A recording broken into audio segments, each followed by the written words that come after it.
Hello everyone. In this video, we will start with a new module, that is inflation. So this is a very important module from the examination perspective, especially in the prelims exam. A lot number of questions are asked from this module. Soon after we finish this module, we will take up the questions asked in the last 10 years. We will discuss them thoroughly. This is a module where you need to have a lot of conceptual clarity, and it's very important to build the concepts very well in this module. And these are the topics we'll be taking up in this module. We'll see what is inflation, different types of inflation, effects of inflation, measures to control inflation, constraints in controlling inflation, measures of inflation, terms related to inflation. These are the topics we will be covering. So let's get started. Now, first we will see what is inflation.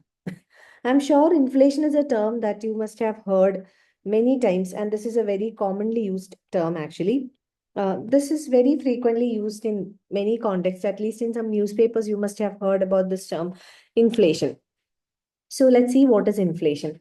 Inflation means it is a general, rise in the prices, or we can say it's a persistent rise in the general price level or increase in the average price of goods and services over a period of time. Now, it's very important to understand what inflation really means. Let us take, for example, maybe one commodity due to some excess demand in the market. Let's take one commodity, any one commodity. And for a typical example, let us take the case of medicines in case of COVID-19, or the cost of sanitizers, or the cost of face mask during COVID-19. So let's take, for example, one commodity or a very small number of commodities.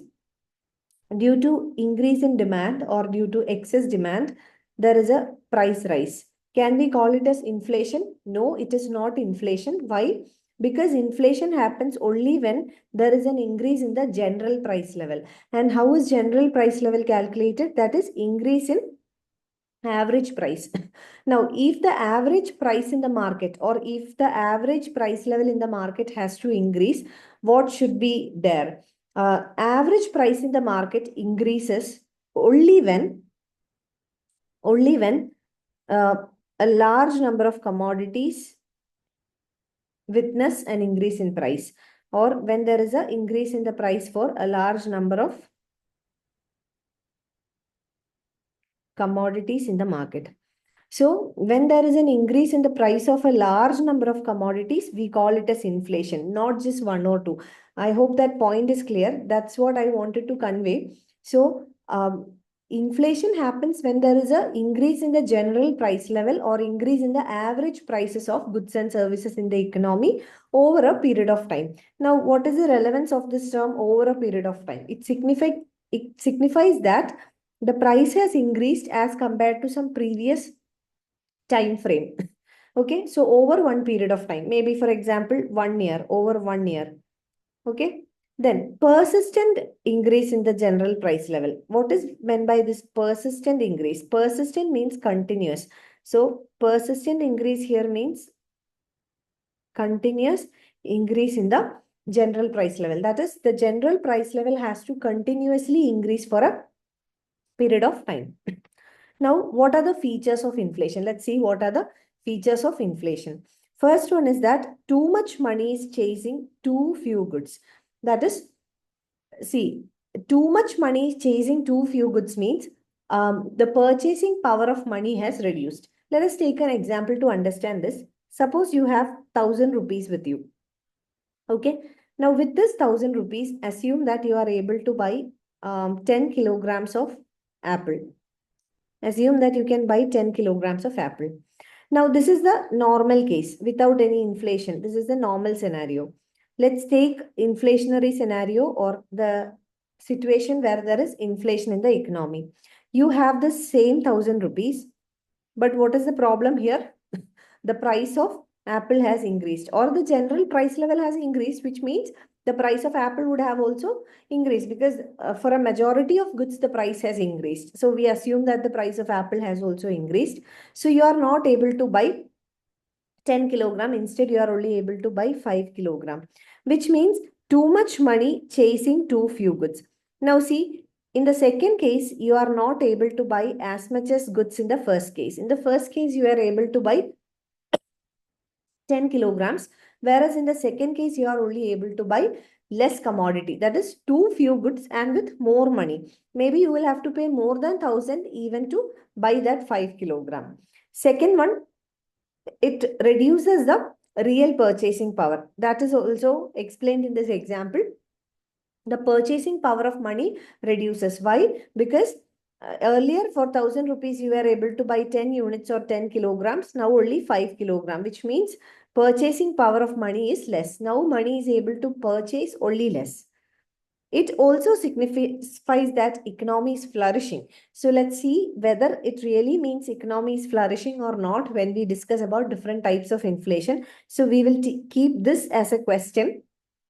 And we will discuss about two types of inflation, demand pull and cost push inflation. And there I'll clarify whether economy is actually flourishing in case of a inflation. Okay. Now, as we said, there are two types of inflation. One is demand pull inflation, another one is cost push inflation. Let's see both of that. First, let us understand demand pull inflation. Before we consider demand pull inflation and cost push inflation, let us take an illustration to understand market equilibrium and how does the market equilibrium change during both these types of inflation. So let us take a market equilibrium situation, that is aggregate demand is equal to aggregate supply. Here we assume that aggregate demand is 100 and aggregate supply is 100. Keep this illustration in your mind until we finish discussing about demand pull and cost push inflation. So here we have taken an illustration to understand both these types of inflation.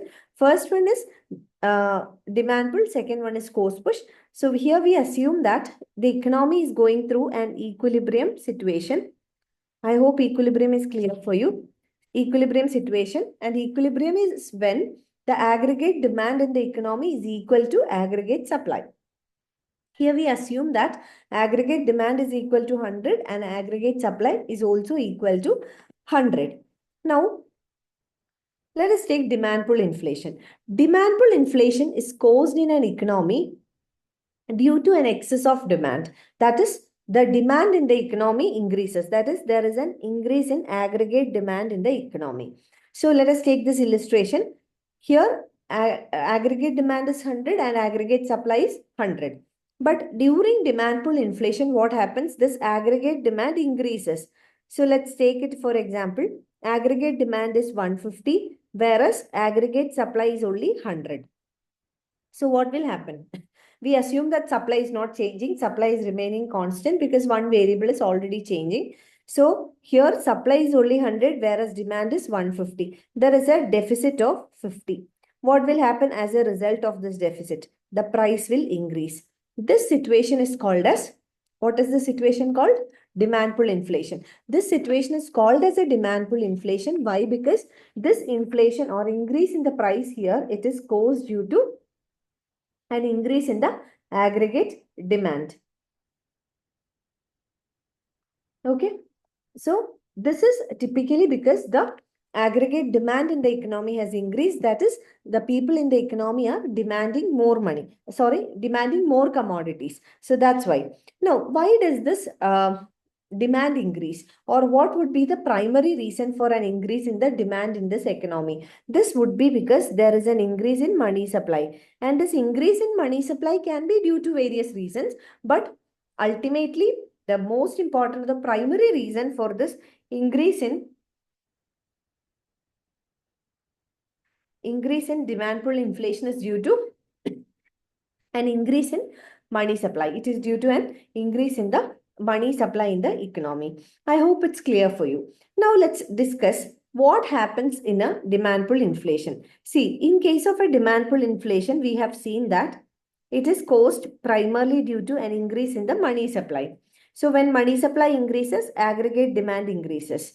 As a result of this, price increases. Now we know that when the price of a commodity increases, what will generally happen to the supply? When there is an increase in price, the aggregate supply will increase, right? So aggregate supply will increase. And this equilibrium principle or market mechanism to maintain equilibrium applies here. When the supply crosses a particular limit, again the price will drop and the economy will stabilize and come back to equilibrium. So let's leave that for now. We are not going into that detail right now, but let's see what is going to happen in an economy. So I hope this much is clear for you. Money supply increases. As a result of increase in money supply, aggregate demand in the economy increases. As a result of increase in demand, the price of commodities increases, and when price increases, aggregate supply will increase. Now, when the aggregate supply increases, what will happen? Production in an economy is increasing, which means the GDP increases, production increases.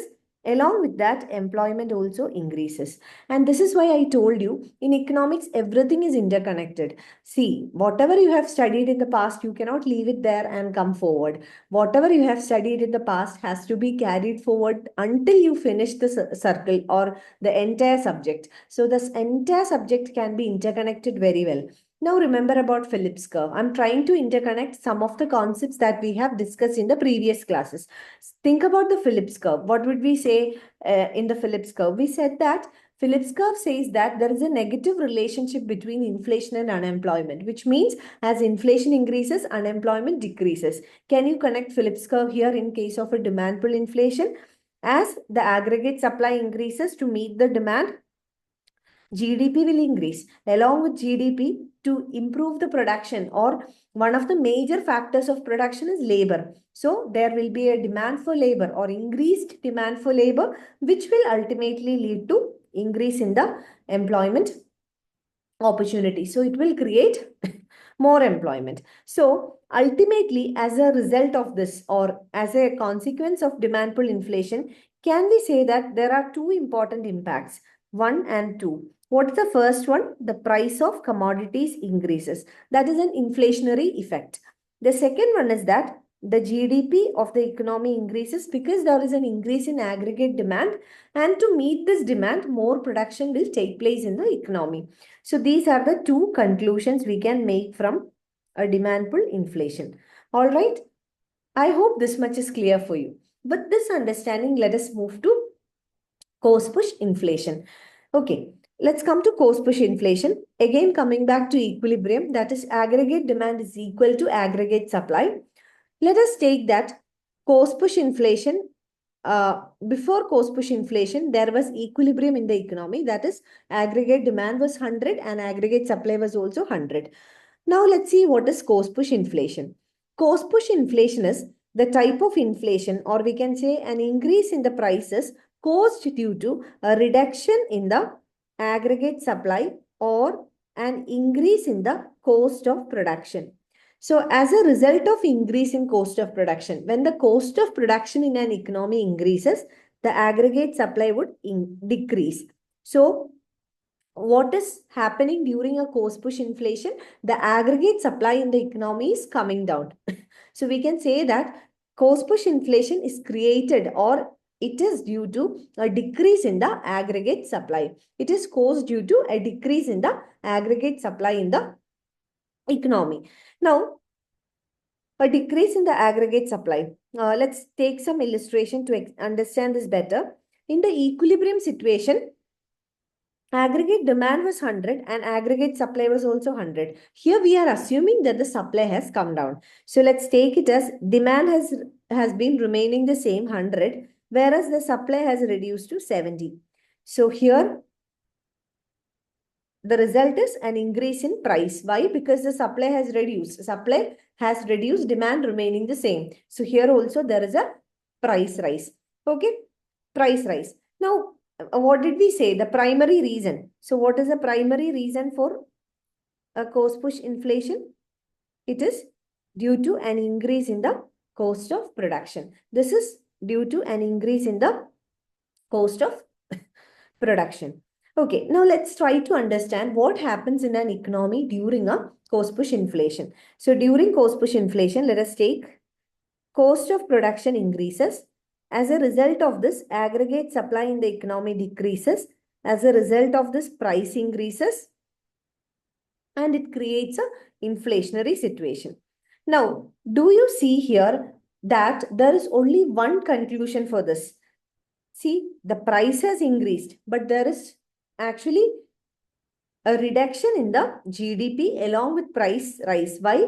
Because aggregate supply has reduced. Aggregate supply has reduced means production has reduced. So what happens to GDP? GDP reduces and price increases as a result of inflationary pressure. So in the conclusion, we can write that first one is that the price has increased. Second one, see, aggregate supply has actually reduced here. So what will happen? GDP will reduce. Okay, now let's compare both these types of inflation, demand pull inflation and cost push inflation. Okay, okay. First, coming to demand pull inflation. What is the primary reason of demand pull inflation? It is an increase in the money supply. What is the primary reason for cost push inflation? It is an increase in the cost of production. Now, what happens during both these inflation? In case of demand pull inflation, money supply increases. As a result of increase in money supply, aggregate demand increases, price increases, and as a result of this, aggregate supply will increase in the future, which means GDP will increase and employment opportunities will increase. Now, what happens in case of cost push inflation? Cost of production increases. As a result, supply reduces. As a result, price increases. So what happens really is the price increases as well as the GDP reduces. Now, compare both these types of inflation and you tell me which one is a better one. Or looking at this conclusion, can you tell me which one would be a better type of inflation? It's very much evident that demand pull inflation is a better type of inflation. Now, let's go back to our Phillips curve. What did the Phillips curve say? Phillips curve said that as inflation increases, unemployment reduces. This is what Phillips curve said. Can we completely agree with this statement, or can we completely agree with Phillips' theory of inflation and unemployment? No. Why? Because Phillips curve is applicable only in case of a demand pull inflation. What happens during a cost push inflation? During a cost push inflation, supply reduces, which means GDP reduces, which means production reduces, and unemployment increases. So can we say that Phillips curve can be applicable in case of a cost push inflation? No, not really. So Phillips curve is applicable only in case of a demand pull inflation. But Phillips forgot to, explain this exemption or this limitation of the law. But for the examination perspective, you should understand that Phillips curve has a limitation that it talks only about demand pull inflation, or the inflation that is spoken in Phillips curve is regarding demand pull inflation. So it is applicable only in case of a demand pull inflation. Now, the second thing, we said that during our demand pull inflation, money supply increases, demand increases, price increases, and aggregate supply or production increases. Now, what is the problem here? If the demand pull inflation crosses a particular limit, or if the percentage of inflation exceeds a particular limit, what will happen? The supply cannot increase beyond a point. Why? Because the resources in the economy are limited, which means that supply cannot increase beyond a particular point. So what will happen as a result of this? So supply cannot increase beyond a particular point means at some particular point, supply will stop. Okay. So if inflation doesn't stop there, or maybe not inflation actually, if the demand doesn't stop there, okay, let's take it like this. The supply in an economy. Suppose this is the point where the economy can produce maximum. That is the maximum capacity of the economy. So aggregate supply stops here and assume that the demand is still increasing. Supply has stopped here, but demand of the economy is still increasing. What will happen? The price will go up and up. That is, the inflation will move into a hyperinflation. We will discuss about hyperinflation, but the inflation will continue to grow. So what will happen? Without providing enough, or the supply will not be able to provide enough to meet the demand, but the demand will consistently grow, which is harmful for the economy. So what we can conclude from this, demand pull inflation can reduce unemployment and increase GDP of the economy, but only till a particular point. So first point is that this is applicable only in case of a demand pull inflation. What is applicable only in case of a demand pull inflation? Phillips curve. The theory explained in Phillips curve is applicable only in case of a demand pull inflation. Second point is that only up to a particular level. If the demand pull inflation crosses the particular level, then that is harmful for the economy. We will be discussing this in detail in the upcoming topics. We will be discussing that. Okay, I hope Phillips curve and the connection between inflation, two types of inflation, is clear for you. And I hope demand pull inflation and cost push inflation is clear and you are able to differentiate between both. Now let's come back to the features of inflation. Here we said that it is a sign that economy is flourishing. What is a sign that economy is flourishing? Inflation is a sign that economy is flourishing. Now, can we really say that inflation is a sign that economy is flourishing? We can say that only in case of a demand pull inflation. So this is applicable only in case of demand pull inflation and not in cost push inflation. Why? We have seen here that cost push inflation reduces supply, which means GDP comes down, which means economy is not flourishing. Whereas in case of a demand pull inflation, the aggregate supply increases, which means that economy is flourishing. So can we generally say that during inflation, economy flourishes? No, economy flourishes during demand pull inflation, and that also up to a particular level. Why? Because after a particular level, economy will not be able to supply more, produce more, because the resources are limited. I hope this is clear for you. Okay, so these are the two types of inflation. Now we will move to these two types of inflation in detail. That is, what are the causes of demand pull inflation and cost push inflation? Okay. Okay. So we will see what is it first. We have discussed that already. So demand pull inflation is caused due to an increase in the aggregate demand in the economy. It is when the aggregate demand in the economy increases. Now cost push inflation, it is caused when the aggregate supply in the economy reduces. Now the primary reason for demand pull inflation, as we said, is increase in money supply. This is the primary reason. Now, if you get a question from inflation in your prelims examination, asking, what are the causes of demand pull inflation, how you can get the answer easily without making, mistakes. That is, bring into your mind the primary reason for demand pull inflation. What is the primary reason? Increase in money supply, and see from the options which all among the options is caused due to an increase in money supply. Then you will easily get the answer without by-hearting all the points or without by-hearting the causes of demand pull inflation. And I tell you, if you try to by-heart the reasons, you will definitely get confused. Understand the concept, apply the concept in your answer. So basically, the primary reason for demand pull inflation is, primary reason is increase in money supply. So if you get several options and you are asked to choose which is correct, just bring into your mind that demand pull inflation is caused due to an increase in money supply. Then think about the factors that can increase money supply. You easily get the answer. So let's see what are the causes. Increase in forex reserves. I'll explain it in external sector chapter. How does forex reserves contribute towards inflation? Let's leave it for now. Deficit financing. What is it? Deficit financing means government is borrowing money to spend money, which means when government spends money, money supply increases. Then increase in salary, income or wages. When direct taxes are reduced, it leads to increase in disposable income. Okay, I'll explain this a little bit. Suppose you earn a salary of 1 lakh rupees. This is your salary. Now, the tax that you have to pay is 20%. Assume that it's 20%.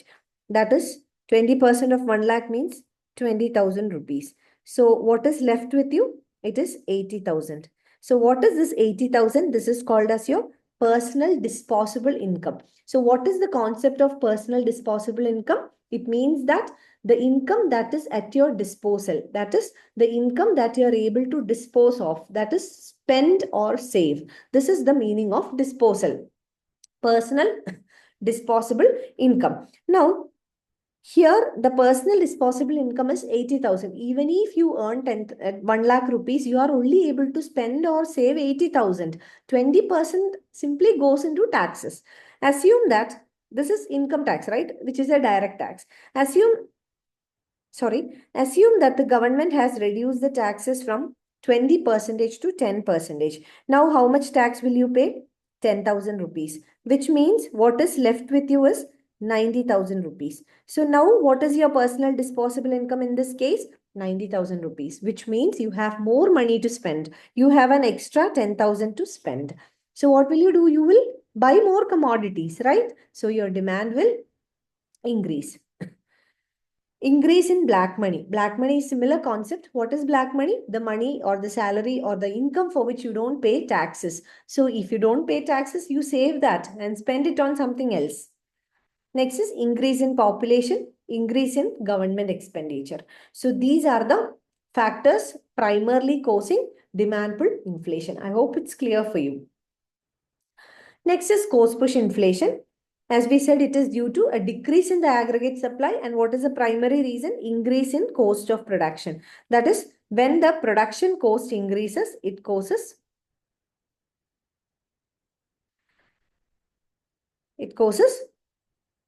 cost push inflation. Increase in indirect taxes. Indirect taxes are the taxes that you pay on commodities. So price will increase. The cost of production will increase. Why? Because the producers will have to buy raw materials, and the price of raw materials will increase when there is an increase in indirect taxes. Decrease in subsidy. For example, the government gives subsidies, 10% subsidy. So cost of production reduces by 10%. If the government withdraws the subsidy or reduces it to 5%, the producer will have to incur the cost from his or her hand.